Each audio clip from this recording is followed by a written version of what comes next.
Olá, aluno concurseiro do Aprova. Você que está se preparando para o concurso da Polícia Rodoviária Federal, a nossa aula agora vai ser a respeito de penalidades. Por que agora o próximo assunto é esse? Nós já vimos a territorialidade do Código de Trânsito, onde que ele se aplica. Nós vimos o Sistema Nacional de Trânsito, entendendo o que é cada órgão que compõe esse Sistema Nacional de Trânsito. Nós vimos o processo administrativo, aquele que se inicia da autuação, tem todas as instâncias recursais até culminar na aplicação da penalidade. Explicamos qual que é a finalidade do processo. É partir de um fato previsto, tipificado como infração de trânsito e chegar no resultado final, que é a aplicação da penalidade correspondente à infração que foi cometida. E nada mais lógico do que agora tratar justamente das consequências, das penalidades previstas no Código de Trânsito brasileiro. E nós fazemos isso no capítulo 16 do Código de Trânsito. Lá é que você tem elencadas, relacionadas às penalidades previstas nas infrações de trânsito. Dentro desse capítulo, essas penalidades, elas não estão colocadas na ordem que o artigo 256 as relacionou. Elas estão numa ordem um pouco aleatória, mas estão todas dentro desse capítulo. Nós vamos procurar abordar e ter a tua compreensão a respeito de cada uma delas. Mas a primeira coisa importante aqui nesse capítulo, que começa no artigo 256, é que o artigo 256, ele fala uma coisa importante para nós. Autoridade de trânsito. Pessoal, a gente já viu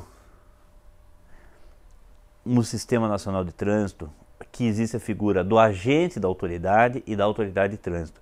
Quando nós tivemos agora, numa das aulas anteriores, o processo administrativo, eu deixei bem claro que a autuação foi feita pelo agente nos termos do artigo 280, mas a autoridade de trânsito, conforme prevê o artigo 281, o artigo 282, ela é aplicada pela autoridade de trânsito. Então o que diz o artigo 256? A autoridade de trânsito, na esfera das suas competências estabelecidas neste código, aplicará as seguintes penalidades. Então veja, novamente eu vou voltar àquela frase, um jargão já. O guarda não multa. O guarda, entenda-se, agente de trânsito, ele autua. Por quê? Porque a multa é uma penalidade. É a penalidade pecuniária. Então, quem vai aplicar a penalidade, seja ela qual for, vai ser o dirigente do órgão executivo ou executivo rodoviário. Ele que vai aplicar a penalidade, não é o agente que aplica a penalidade. Então, importante nesse artigo 256, no caput dele, a gente entender exatamente por que está escrito ali que é a autoridade que vai aplicar a penalidade. Se eventualmente dentro de uma questão houver algum tipo de ilação a respeito da figura autoridade, agente da autoridade, para que você não se confunda e saiba que quem aplica a penalidade é a autoridade de trânsito. Então vamos à primeira penalidade prevista aqui. No artigo 267, nós temos a previsão da advertência por escrito. A primeira coisa aqui é você saber que o código anterior, aquele que vigorou entre 66 e 98, ele previa a advertência verbal e a advertência por escrito. O nosso código atualmente, desde 98, ele prevê apenas a advertência por escrito. E não é a advertência que vai ser feita pelo policial na rua, pelo agente de trânsito na rua. Ou seja, olha, tira o carro daí, coisa parecida, porque seria verbal.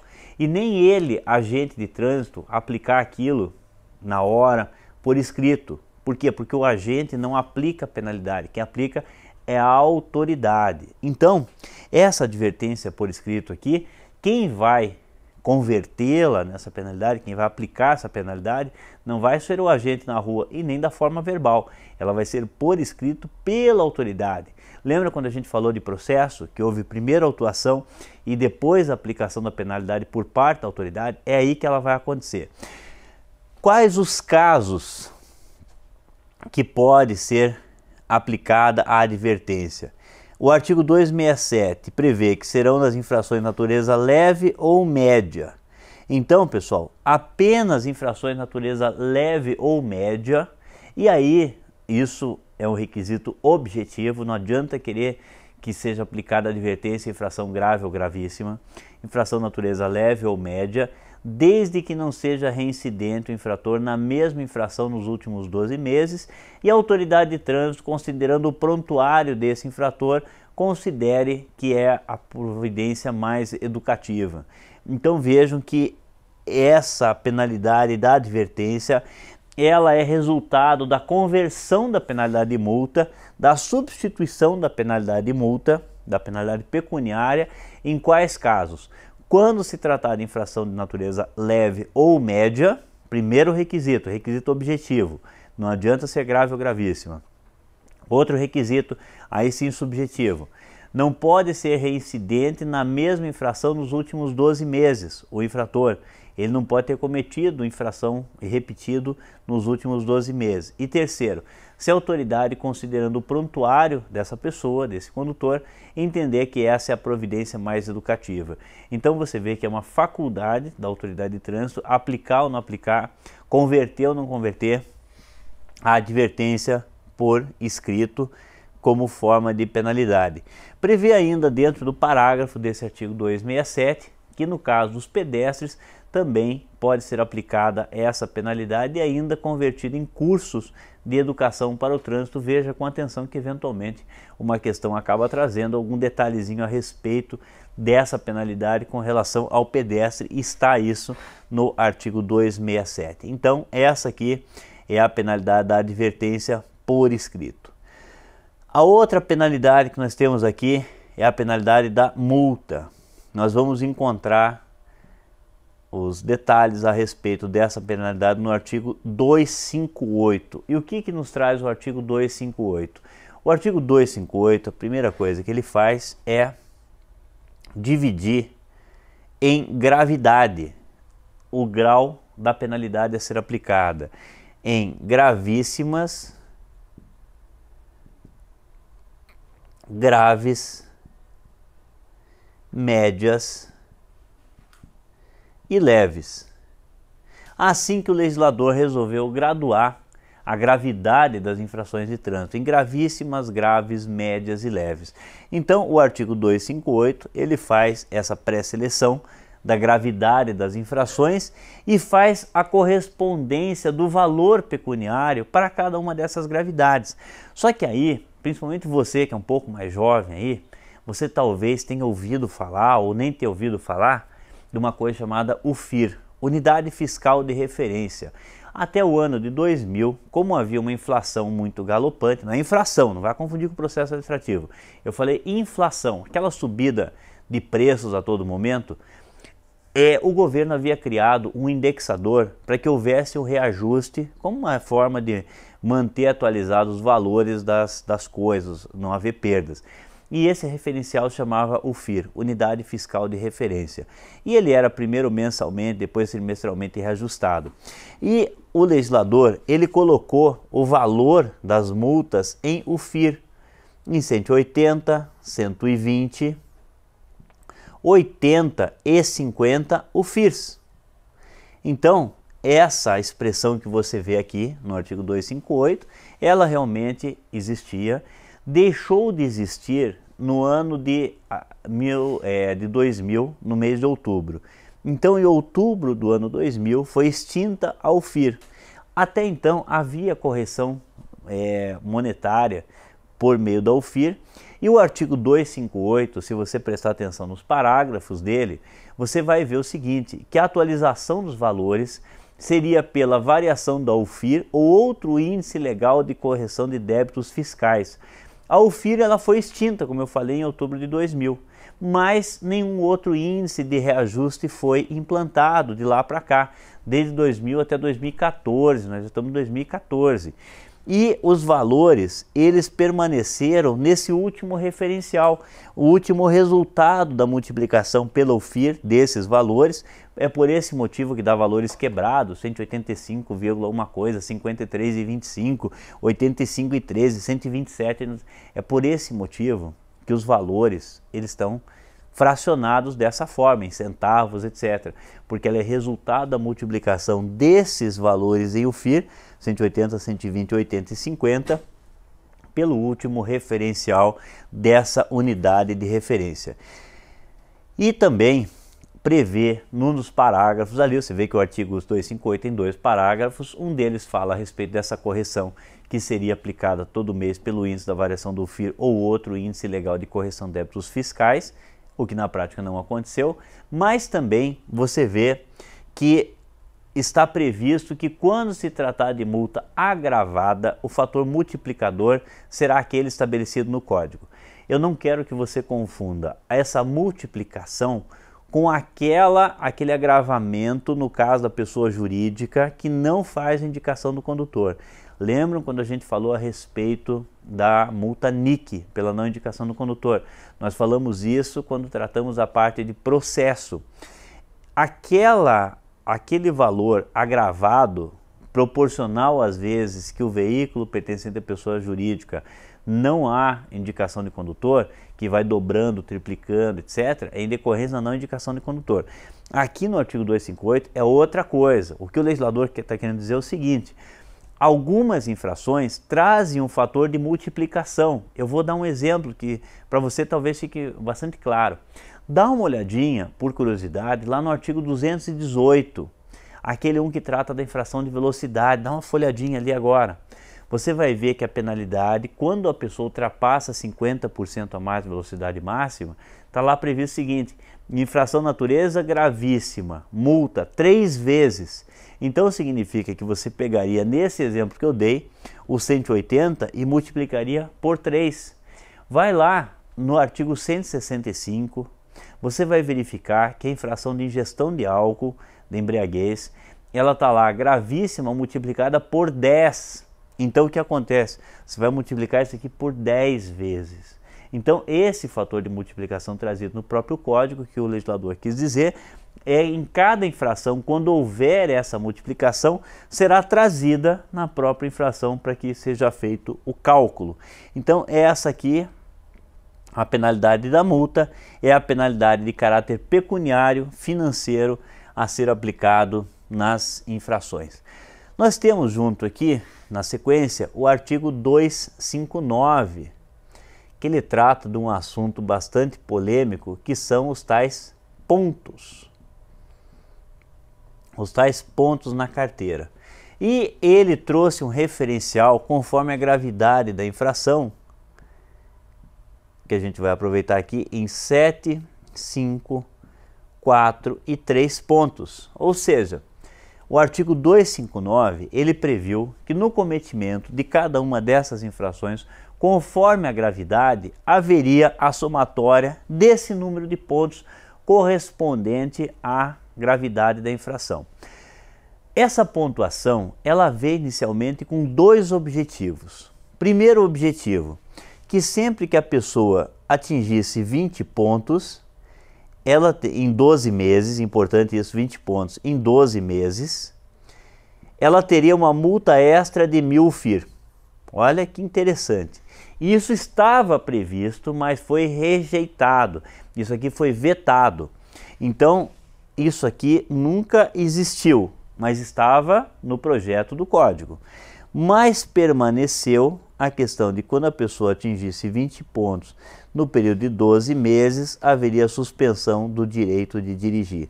Então, a pontuação, ela hoje tem essa finalidade, de somar pontos suficientes para que, se forem atingidos 20 pontos num período de até 12 meses, haverá a suspensão do direito de dirigir. Aí nós vamos aprofundar um pouco mais na próximo assunto aqui, quais são as maneiras que a pessoa tem de ter a suspensão do direito de dirigir, que pode ser tanto por pontuação quanto pela própria suspensão. Então aqui nós só quisemos esgotar o assunto da pontuação, o artigo 259 que traz esse assunto pontuação aqui, com essa correspondência 5, 4 e 3, 7, 5, 4 e 3 pontos para as infrações gravíssimas, graves, médias e leves. Essa daqui então é a regra a respeito da pontuação. Suspensão do direito de dirigir, a previsão está no artigo 261. E justamente o que eu acabei de falar, que sempre que a pessoa atingir 20 pontos nos períodos de 12 meses, haverá suspensão do direito de dirigir. Mas quando você lê com atenção o artigo 261, você vê que há o acréscimo de outras situações também previstas na legislação em que pode haver a suspensão do direito de dirigir. O que significa isso? Algumas infrações, por si só, já geram a suspensão do direito de dirigir, independentemente da pontuação.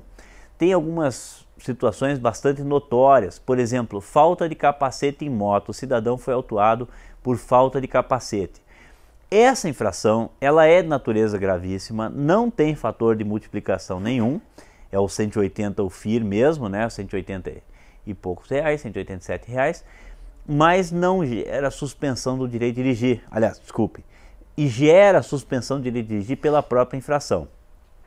Isso você vai encontrar no artigo 244. Se você vai no artigo 208, você vai ver que desobedecer o sinal vermelho do semáforo ou parada obrigatória também é infração gravíssima, mas apenas a penalidade de multa. Então vamos fazer uma coisa. Anote agora aí, artigo 244 e artigo 208. Artigo 244 trata do capacete em motocicleta. Artigo 208 trata do sinal vermelho. Você vai verificar que ambos são de natureza gravíssima, nenhum deles tem fator de multiplicação no valor vezes 3, vezes 5, vezes 10, mas o de capacete traz agregada a penalidade de suspensão como acessória do direito de dirigir. A do sinal vermelho não. Então, a do capacete, depois de esgotada toda a instância recursal da multa, ela vai diretamente ao Detran, onde a pessoa tem o direito de dirigir, aliás, tem a carteira registrada, e é dado início ao processo de suspensão do direito de dirigir. Em compensação, a infração da desobediência ao semáforo, ela vai somar pontos, aguardando que outros pontos se somem a ela, para que, atingindo 20 num período inferior a 12 meses, possa ser gerada a suspensão do direito de dirigir. Outro detalhe importante, por meio de resolução do CONTRAN, resolução 82, as infrações que já têm a suspensão do direito de dirigir previstas como acessória, como foi o exemplo que eu falei agora do capacete, ela não pontua. Por quê? Porque ela não pontua? Porque ela já vai gerar a suspensão do direito de dirigir. Então, se a pessoa cometeu uma infração de não usar o capacete e uma de desobedecer o sinal vermelho do semáforo, a do semáforo vai pontuar, vai ficar guardando outros pontos. A do capacete não vai pontuar e não vai integrar somatória de pontos, porque por si só, por ela mesma, ela já gera a suspensão do direito de dirigir. Então, o artigo 261 aqui, a gente tem a suspensão do direito de dirigir por pontos somados ou por suspensão, popularmente conhecida por suspensão direta. Na verdade não é direta, porque tem que esgotar primeiro o processo da multa para depois iniciar o processo de suspensão. Outra coisa importante dessa penalidade é que quem aplica, e isso eu já falei, artigo 22, inciso 2º, lá no artigo 22 estão as atribuições do órgão executivo estadual, que é o DETRAN. O artigo 22 fala que é o DETRAN que aplica a suspensão do direito de dirigir. Qual o DETRAN? O DETRAN onde a pessoa tenha a sua carteira registrada no seu domicílio, independente em qualquer lugar do Brasil que tenha acontecido a infração de trânsito. Na hora que isso vire suspensão do direito de dirigir, quem vai tratar desse processo vai ser o DETRAN estadual. Aqui também no artigo 261 tem a previsão de que, cumprida a suspensão e feito o curso de reciclagem, será imediatamente devolvida a carteira de habilitação para que a pessoa volte a conduzir. Depois nós vamos dar uma linkadinha com o curso de reciclagem, que é uma outra penalidade aqui, juntando com a suspensão do direito de dirigir, algo que vai ficar um pouco mais para frente aí. A próxima penalidade, a apreensão do veículo. Artigo 262. Artigo 262 prevê que pode ser aplicada a apreensão do veículo como penalidade. Aqui também gera uma certa dúvida, um certo desconforto. O que você costumeiramente vê quando um veículo é recolhido não é essa penalidade aqui. Vamos pensar da seguinte maneira: sempre que você tem alguma irregularidade no veículo, seja documental, de qualquer natureza, esse veículo tem que ser removido, tem que ser recolhido. Isso se chama medida administrativa, que é um assunto que a gente vai ver logo em seguida, depois da aula de penalidades. Mas a penalidade de apreensão do veículo significaria que o veículo efetivamente seria preso depois de esgotar o processo da multa. Ou seja, como que você conseguiria fazer para você executar essa penalidade, prender o carro depois que discutiu toda essa multa? Em tese, até parece interessante isso. É a mesma coisa que você punir pegando a bola de quem jogou no terreno do vizinho, você tirar o carro de quem cometeu determinadas infrações. O que eu quero que fique claro para você que está assistindo nossa aula é que essa penalidade não tem nada a ver com a retirada do veículo de circulação por irregularidade. Por que eu estou dizendo isso? Dá uma olhadinha lá nos artigos 173, 174, 175, que são infrações relacionadas à disputa não autorizada, à prática de derrapagem, arrastamento de pneus, frenagem brusca, etc., competição de disputa, e você vai verificar que nessas infrações está prevista a apreensão do veículo também. Mas ninguém disse que esse veículo com o qual se praticaram essas infrações, ele esteja com alguma irregularidade. Ele está todo original, está licenciado, está regular, seus equipamentos presentes, não tem nada errado com o carro. Então veja que ainda assim está prevista a apreensão desse carro que não tem nada para ser regularizado. Não é aquilo que numa blitz ou numa operação de fiscalização o veículo seja tirado de circulação para que ele venha a ser regularizado por alguma irregularidade que contenha, seja ela licenciamento, equipamento, alteração de característica, seja ela qual for. Então, nesse caso aqui, entenda a apreensão do veículo, que pode se dar de 1 a 30 dias. Eu até esqueci de comentar aqui que a suspensão de direito de dirigir é de 1 a 12 meses, na reincidência de 6 meses a 2 anos, mas aqui é de 1 a 30 dias, que pode ser o veículo apreendido. Então, não confunda, não misture com aquilo que tem uma irregularidade do veículo e possa ser retirado de circulação para regularizar com a apreensão do veículo. Lembra que a bola ficou presa porque jogaram no quintal do vizinho. Cassação da CNH. Aqui vai estar previsto no artigo 263 a cassação. E ali você tem os casos em que será gerada a cassação. Por exemplo, a reincidir nos artigos 165, por exemplo, no artigo 164, no período de 12 meses, 163, ou ser apanhado conduzindo com a carteira suspensa, são alguns dos casos em que é gerado o processo de cassação da habilitação. O processo de cassação ele é muito semelhante ao processo de suspensão do direito de dirigir, também é aplicado pelo Detran nos mesmos argumentos que eu já falei, de que quem dá a carteira é quem pode tirar a carteira. Então é aplicado pelo Detran onde a pessoa tem a carteira registrada. Como detalhe, a pessoa não pode se reabilitar no período de 2 anos. Não significa que seja uma suspensão de 2 anos, significa a pessoa está cassada. Se ela não for se reabilitar, ela vai permanecer eternamente cassada, não é algo temporário. O que ela não pode é aparecer no Detran para se reabilitar antes de 2 anos. Então essa é a penalidade de cassação, seria a penalidade mais grave, onde ela literalmente perde, voltaria em tese a estaca zero como condutor. Cassação da permissão para dirigir. Artigo 264. Opa! Você vai perceber que o artigo 264 ele está vetado. Então, o que estava previsto no artigo 264? Que a cassação da permissão se daria se a pessoa cometesse infração de natureza grave ou gravíssima ou reincidisse em infração de natureza média no período dos 12 meses de permissionário. Mas só que a pessoa que comete infração de natureza grave ou gravíssima ou reincide em infração de natureza média, no período de 12 meses de permissionário, ela já não vai obter a CNH. Isso está no artigo 148 do Código de Trânsito. Então, o que o legislador entendeu? Que seria uma redundância, seria repetitivo ela ter cassada a permissão por cometer infração grave, gravíssima ou reincidir média em 12 meses, uma vez que ela já não vai obter a CNH, a carteira de habilitação, se ela vier a cometer infração de natureza grave, gravíssima ou reincidir em infração de natureza média no período de 12 meses. E nós temos aqui o curso de reciclagem no artigo 268.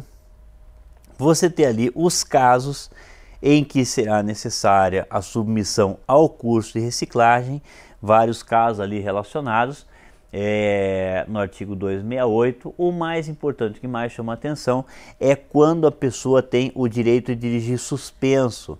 Aí uma coisa está linkada com a outra, ou seja, a pessoa tem que se submeter à suspensão de direito de dirigir e durante o período de suspensão submeter-se ao curso de reciclagem. Não adianta a pessoa ficar o tempo sem dirigir se ela não fizer o curso de reciclagem simultaneamente, porque o artigo 261 prevê que somente será devolvida a carteira de habilitação para a pessoa, caso, com o direito de dirigir suspenso, caso, além de cumprir o prazo, ela se submeta ao curso de reciclagem, senão não adianta ficar o tempo de suspensão sem dirigir se ela não realizar o curso de reciclagem. Ou seja, uma coisa é condição para outra, é condição de ela voltar a dirigir, submeter-se ao curso de reciclagem, além do tempo que ela ficaria com o direito de dirigir suspenso. Então aqui, pessoal, de maneira até bastante resumida, as penalidades previstas no Código de Trânsito Brasileiro. Como eu falei, o artigo 256, ele deixa claro que quem aplica a autoridade de trânsito, a penalidade da multa, da advertência, são aplicadas pela autoridade com circunscrição sobre a via, aquela da via onde aconteceu. A suspensão de direito de dirigir, a cassação da habilitação, o curso de reciclagem são penalidades especificamente aplicadas pelo Detran. E tem um ponto de interrogação aqui, não bem respondido, de quem aplicaria a apreensão do veículo, se a autoridade da via onde aconteceu a infração ou o Detran onde esse veículo está registrado. Isso é uma coisa que a legislação não nos responde com a devida fidelidade, com a devida certeza, assim como acontece com a suspensão do direito de dirigir. Vimos ali a questão da pontuação, para que serve a pontuação e onde que está a previsão dela, como que é feita essa somatória e a finalidade para a qual se presta. Então essas aqui são as penalidades, a forma como elas estão distribuídas dentro do capítulo 16 do Código de Trânsito. Eu espero que você tenha compreendido bem a nossa aula, que você, de posse do material da lei do Código de Trânsito em suas mãos, tenha plena condição de acompanhar a aula e compreender bem aquilo que nós estamos aqui ministrando, para que você tenha mais facilidade em interpretar as respostas, não necessariamente uma pergunta que venha especificamente falando disso, mas a informação muitas vezes que você detém te esclarece para que você possa melhor responder, ou pelo menos não criar confusão. Você, por eliminação, muitas vezes você tem um resultado positivo no concurso que você está prestando e não colocar coisas erradas. Vai sobrar a certa quando você conhece as erradas. E eu desejo muito sucesso nos estudos para que você esteja bem preparado, seguro e obtenha o melhor resultado. Muito obrigado.